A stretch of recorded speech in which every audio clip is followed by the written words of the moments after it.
selamat pagi, salam sejahtera untuk kita semua, untuk teman-teman yang sedang menjalankan ibadah puasa. Saya ucapkan selamat menjalankan ibadah, semoga dilancarkan sampai hari kemenangan. Amin. Buat ibu-ibu peserta yang hadir pagi hari ini, selamat Hari Kartini juga, semoga juga bisa terus menjadi inspirasi di ruang lingkupnya masing-masing. Pak Kus, mohon izin Ya, pagi monggo. ini saya izin berbagi sedikit sharing insight ya Pak. Mungkin ini dari sudut kacamata pandang saya sendiri Iya. dan juga mewakilin beberapa materi ataupun artikel yang hasil research yang dilakukan oleh beberapa instansi. Saya izin share screen ya Pak. Monggo. Oke, Bapak Ibu sudah muncul ya screen-nya ya? Sudah, Pak. Bagus. Oke, jadi sesuai dengan tema hari ini, saya ingin berbagi sedikit insight, dan seperti yang tadi disampaikan oleh Pak Kus juga bahwa harapannya adalah dari teman-teman peserta acara bisa berinteraksi ya kita, sehingga untuk memperkaya insight dan juga best practice yang mungkin bisa dilakukan di ruang lingkup masing-masing. Jadi hari ini saya akan membawakan sedikit ulasan terkait bagaimana digitalisasi workplace ini khususnya post pandemi, karena tidak terasa kita sudah bersama-sama melewatkan masa pandemi ini selama 1 tahun semenjak bulan Maret tahun 2020, dan banyak sekali kegiatan-kegiatan normal baru yang udah kita laluin, dan tentunya ini membawa satu challenge buat kita semua ya. Nah, sebelum saya mengulas lebih detail, mohon izin saya untuk memperkenalkan diri. Jadi saat ini seperti yang disampaikan Pak Kus, saat ini saya menjabat sebagai Managing Director di Matrix Staff Info. Sebelumnya background saya ada lebih banyak di komersial dan business development, khususnya dari sektor industri telekomunikasi yang bergerak di bidang internet dan infrastruktur. Kemarin di bulan Juli 2020 saya diminta untuk bisa bergabung di NAPCO. Sebelumnya juga saya sempat kenal Pak Kus karena di Fiberstar. Ya. Semenjak tahun 2017 kemarin saya sempat sebagai HR juga, legal, dan juga tentunya di sisi sistem, sehingga perpaduan yang memang ditujukan untuk melakukan transformasi secara besar-besaran di tubuh Fiberstar itu sendiri. Nah, beberapa fungsi jabatan juga yang pernah saya jalanin sebelumnya mostly adalah di sektor telekomunikasi dan komersial khususnya. Nah, sedikit cerita tentang apa Info. Mungkin banyak dari teman-teman ini belum pernah dengar Matrix Staff Info, sekalipun umurnya sudah 21 tahun. Kemarin tanggal 30 Maret 2021 kita genap berumur 21 tahun. Matrix Staff Info sendiri diawalin sebagai perusahaan B2B, Bapak Ibu. Jadi memang servisnya itu dia menawarkan layanan ke penyedia internet. Jadi tidak langsung ke end user, tidak langsung ke rumahan, tidak langsung ke kantoran, sehingga jarang didengar nama-namanya karena bergerak di wholesale. Nah, tahun 2008, Napinfo juga berkesempatan untuk menyediakan kabel laut submarine pertama di Indonesia yang menghubungkan direct dari Jakarta sampai Singapura. Kabel submarine ini adalah citra bakal backbone internet. Apa yang kita nikmatin saat ini di Indonesia itu menggunakan jalur kabel yang dimaksud. Nah, 2008 itu adalah kami perusahaan swasta pertama yang membangun jaringan tersebut. Diikutin oleh beberapa perusahaan setelah itu. Saat ini sudah ada 5 kabel yang menghubungkan Jakarta Singapura, tapi sebagian masih melewatin Jakarta Batam, Bangka Belitung, baru sampai ke Singapura. Ada juga yang lewatin Sumatera, nyebrang dari Pekanbaru untuk masuk ke Singapura. Jadi yang untuk direct itu hanya ada 2 saat ini, Jakarta Singapura itu hanya ada dari Matrix Cable System, dan juga satu lagi yang baru launching tahun 2019 kemarin adalah kabel dari Indigo. Nah, Bapak Ibu juga mungkin sempat mengalami internet tersendat kemarin di bulan Februari pertengahan, dan juga tanggal 1 April dan 5 April yang sempat sedikit diberitakan ya di media, itu karena ada 2 segmen kabel yang putus, kebetulan menimpa salah 2 dari teman-teman kita yang sebagai cable operator juga, sebagai cable owner. Dan saat ini kapasitas yang ada di Napinfo, kami secara full nge-backup teman-teman yang sedang mengalami musibah juga. Nah, setelah daripada itu, kami juga menyediakan layanan berupa managed service, internet service provider. Sekarang kita juga udah masuk ke B2B-nya, masuk ke enterprise, masuk ke sektor perumahan. Baru kemarin tanggal 30 Maret, bertepatan dengan ulang tahun ke-21, kami meriliskan satu layanan terbaru adalah Matrix Broadband yang bisa menjangkau ke area-area perumahan, bekerja sama dengan infrastruktur provider yang sudah ada di area tersebut. Kami juga menyediakan satu layanan yang disebut adalah Matrix Cable Internet Exchange. Nah, Matrix Cable Internet Exchange adalah sesuatu yang menghubungkan konten-konten di luar negeri sampai ke Jakarta. Kita memanjakan pelanggan-pelanggan, baik itu direct customer maupun indirect customer, untuk bisa terhubung dengan lebih cepat. Kenapa lebih cepat? Karena sekarang dari Jakarta, kalau Bapak Ibu, zaman dulunya kita dengarnya, kalau mau nonton YouTube harus ke Amerika misalkan. Ya, YouTube is very common, semuanya sudah ada di Indonesia, ada di Singapura. Tapi yang ditawarkan dari layanan Matrix Cable Internet Exchange ini, atau dikenalnya dengan MCIX, itu adalah menghubungkan konten-konten yang ada di luar negeri. Ya, kita jemput mereka balik. Ya, bisa dibilang sejenis Matrix ini importir konten, mungkin bahasanya. Kita menghubungkan diri ke 13 pusat data center yang ada di dunia, terbagi di 3 benua, ada di Amerika, Eropa, dan juga Asia. Di Amerika ada di Seattle, Palo Alto, Los Angeles. Di Eropa kita ada di London, Moskow, Frankfurt, Jerman, dan juga di Amsterdam. Untuk yang di segmen Asia, itu ada di Jepang yang baru kita luncurkan di bulan Desember kemarin, Hong Kong AX juga, yang menghubungkan konten-konten dari Hong Kong, dan tentunya sebagian besar yang ada di Singapura. Nah, Bapak Ibu, apa sih yang sebenarnya terhubung di sana?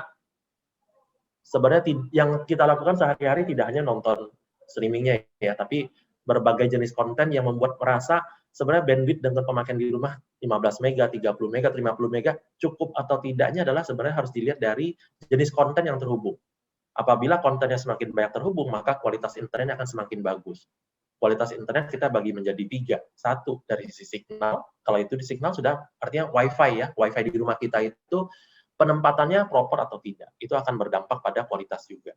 Kedua, kualitas daripada sambungan internet sampai ke rumah Bapak Ibu. Apakah itu menggunakan media fiber optik, koaksial, atau wireless, itu juga akan menentukan kualitasnya. Nah, yang ketiga, itu adalah konten-konten internet yang terhubung dengan internet Bapak Ibu subscribe setiap bulannya. Karena itu ada 3 komponen yang sangat mendasar. Nah, Matrix Internet Exchange, MCIX, itu mengambil peran yang di hulunya. Artinya kita menghubungkan konten-konten itu ke luar negeri, sehingga Bapak Ibu apabila menggunakan, ataupun provider itu menggunakan layanan dari Matrix, maka Bapak Ibu juga dapat menikmati konten yang berkualitas, tidak hanya dari sisi infrastruktur. Dari sisi gaming, dari sisi streaming, lifestyle, cloud sekalipun, untuk orang-orang yang bekerja, itu sangat akan mendukung apabila konten-kontennya itu sudah rich content gitu, kaya dengan konten-konten itu. Nah, Bapak Ibu, sekiranya itu yang mungkin bisa saya sampaikan terkait dengan Matrix Snapinfo. Ya, kita kembali ke topik utama hari ini. Kenapa digitalisasi ini yang saya ambil sebagai slide pertama ya di Indonesia, karena harus kita coba highlight. Selama kurun waktu tahun 2020 itu kita melihat banyak sekali perubahan-perubahan yang dilakukan. Ya, pola hidup kita telah berubah. Bagaimana yang tadinya kita kelunuannya kita harus tatap muka, sekarang bahkan dengan instansi pemerintah pun sebagian besar dilakukan secara daring. Rapat kabinet, rapat menteri, rapat ini semua dilakukan secara daring. Bahkan kepala negara kita, Pak Presiden Jokowi, juga menghadirin konferensi berkelas internasional yang selama ini para kepala negara harus bertemu di satu negara, sekarang mereka melakukan secara daring juga karena faktor pandemi ini. Jadi kalau di sektor government yang sangat rigid untuk perubahan biasanya dengan norma-norma baru, kita dari sisi kalangan umum, khususnya dari sisi sektor swasta, harusnya bisa lebih agile. Kita harus bisa lebih gampang untuk melakukan adaptasi.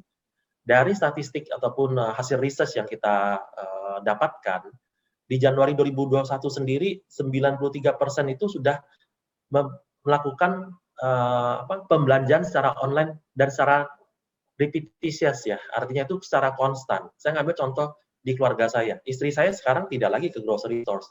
Bahkan beli namanya Rinso pun online. Jadi itu secara nggak langsung kan satu memang mempermudah waktu ya, dan juga protokol kesehatan kita jaga, tapi di satu sisi kita juga memberikan roda perekonomian tetap berjalan. Kenapa? Karena masih kurir-kurir itu akhirnya mereka ada sesuatu yang diantar. Kalau sebelumnya itu kurir ataupun mungkin ojek online, mereka hanya mengangkat penumpang ya, mentransfer orang. Saat ini juga mereka mentransfer barang dan frekuensinya lebih tinggi. Perusahaan-perusahaan logistik juga sangat berkembang. Kenapa? Karena semuanya sudah online groceries, salah satu yang mungkin perubahan nyata yang kita lihat. Kalau misalkan kita online food delivery mungkin sudah lebih duluan teradaptasi, tapi online groceries, segala sesuatu, sekalipun beli bola lampu yang tadi kita harus ke toko listrik, sekarang semuanya serba online, dan itu juga merubah pola mereka berbisnis, pola mereka beradaptasi. UMKM kita semuanya serba online, tidak lagi yang tadinya tertutup hanya satu daerah ataupun tutup komunitasnya dia saja. Bahkan hari ini saya lihat di sini Pak Ku sudah ada sekitar 80 peserta yang hadir, sebagian di luar kota. Ya, kalau misalnya kita adakan di normal days, mungkin kita masih harus traveling ya sampai ke Jakarta, itu tidak bisa pulang hari, biasa mungkin nginep 1 hari gitu loh. Nah, di sana kita melihat bahwa era digitalisasi ini didorong sangat kuat percepatannya oleh kehadirannya COVID. Ya, kita harus lihat dari sisi positifnya, karena kalau kita lihat COVID negatifnya, kita stres nanti lama-lama pikirin yang sisi negatifnya. Kita lihat dari sisi positifnya, bagaimana COVID itu bisa justru mengakselerasi atau mengamplifikasi digital revolusi di Indonesia khususnya. Dan kita juga lihat bahwa kehadiran akan teknologi, dalam hal ini internet konektivitas di Indonesia juga semakin dibutuhkan. Banyak daerah-daerah yang tadinya tidak terjangkau, sekarang RT RW-nya tadinya blocking ya, bahasanya kita blocking, artinya sudah ada apa di sini, tidak perlu lagi provider lain. Nah, sekarang mereka bilang, wah ternyata provider saya kurang bagus, Bapak tolong dong segera hadirkan di sini, anak saya sekolah, anak saya Zoom, kalau misalkan Bapak Ibu yang khususnya ibu-ibu ya mungkin di rumah sering stres gitu, kalau misalkan anak sekolahnya online gitu, kok sekarang yang stres ibunya bukan gurunya gitu ya. Nah, jadi ini juga satu tantangan bagaimana kita di sektor pelaku industri di infrastruktur teknologi khususnya di telekomunikasi bisa memberikan kenyamanan dengan memfasilitasi era digital ini. Nah, era digital ini juga hadir dengan productivity. Kalau kita bicara dari si sektor perusahaan, dari waktu sebelum pandemi terjadi, untuk pola kerja bisa dibilangin sangat comfort zone mungkin ya, kita bicara comfort zone, sangat nyaman dengan itu. Semua ada beberapa employee kita yang di kantor mungkin sangat agresif ya, move fast, tapi ada juga sebagian besar yang justru sangat slow, sangat go easy ya, tango ya. Kalau misalkan pulangnya, wah pokoknya jam 5 pasti harus pulang. Atau habis kantor hang out dulu gitu loh. Nah, kalau sekarang dan untuk ke depannya kita lihat adalah kita memasukin sering sekali dulu kita sebutnya VUCA. Ya. And this is the reality. Kita memang ada di zaman eranya VUCA.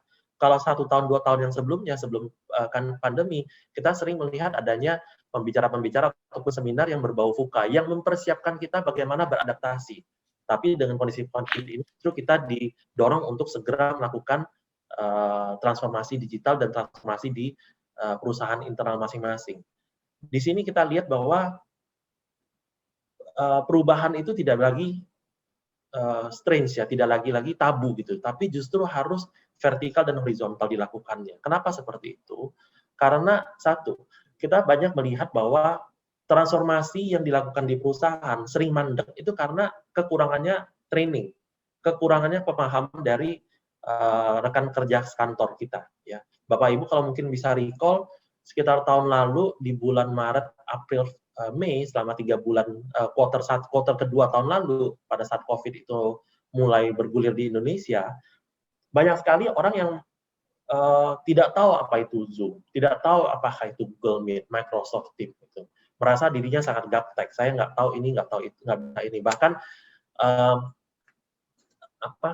jangankan untuk produktivitas di kantor, untuk kegiatan mereka beribadah dari rumah pun itu mulai harus dijalankan gitu loh. Nah, di sana kita melihat bahwa harus ada satu proses transisi yang dilakukan. Bagaimana kita tidak lagi melatih employee itu dari sisi skill mereka sesuai dengan konteks kerjanya, tapi bagaimana mereka bisa survive di era digital seperti ini. Contoh, mengadopsi daripada platform-platform yang bisa mempermudah kinerja mereka. Nah, kekurangannya pengetahuan di sisi faktor digital ini berdampak pada lack of communication juga. Yang salah satu penyebabnya adalah selama ini tidak ada sosialisasi yang rutin, tidak ada kegiatan sosialisasi dari teman-teman IT yang di kantor. Selama ini kalau misalkan kita laptop bermasalah, kita tinggal telepon atau minta bantuan orang-orang IT. Kalau sekarang kita di rumah laptop bermasalah, cilaka, ya kan? Kita mati kutu nih, waduh mau ngapain ini, mau gimana kerjanya, udah panik duluan gitu.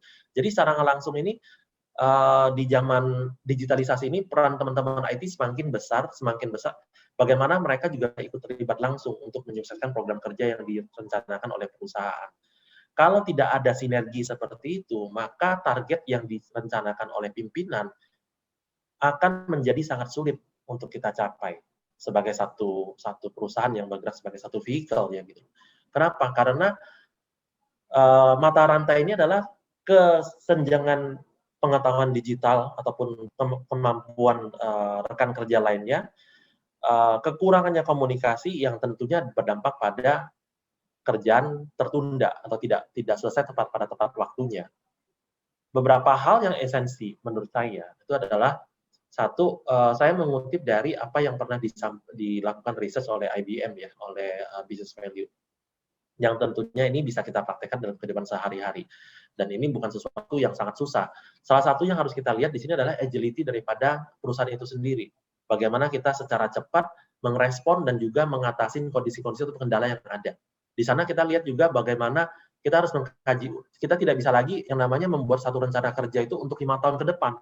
Kenapa? We don't know gitu. Contoh, proses vaksinasi yang sedang diramaikan saat ini. Selama 2 bulan terakhir ini, pemerintah masih sangat berupaya untuk memberikan program vaksinasi. Bagaimana itu bisa terserap di segmen garda depan, tenaga kesehatan, dan dilanjutkan dengan tenaga pengajar, serta lansia. Ya kan? Tapi penetrasinya juga masih mengalami tantangan. Nah, oleh karena itu, di perusahaan kita ngambil contoh untuk di sektor kesehatan yang sekarang lagi marak menjadi sorotan ya. Bagaimana yang namanya peran serta nakes itu bisa membantu menyukseskan program vaksinasi itu sendiri gitu. Yang tadinya konvensional kita menunggu orang datang ke puskesmas atau tepat waktunya untuk mendapatkan vaksin, tapi sekarang bagaimana mereka have to outreach the people. Dan ini juga flexibility working system ya, di mana Kementerian Kesehatan juga sangat didorong untuk merupakan melakukan pendataan pasien, calon penerima vaksin, kapan mereka di recall, itu semuanya tertransformasi secara otomatis. Di sana kita lihat bahwa transformasi ini tidak luput daripada peran dari teknologi itu sendiri. Jadi sehingga banyak sekali juga perusahaan yang saya lihat pasca pandemi itu tidak menitik beratkan pada sektor IT. Yang mereka lihat adalah hanya faktor sales ataupun mungkin human capital, penerapan training, kita kirim mereka untuk disertifikasi gitu. Tapi back end-nya sendiri itu tidak mendapatkan perhatian yang khusus.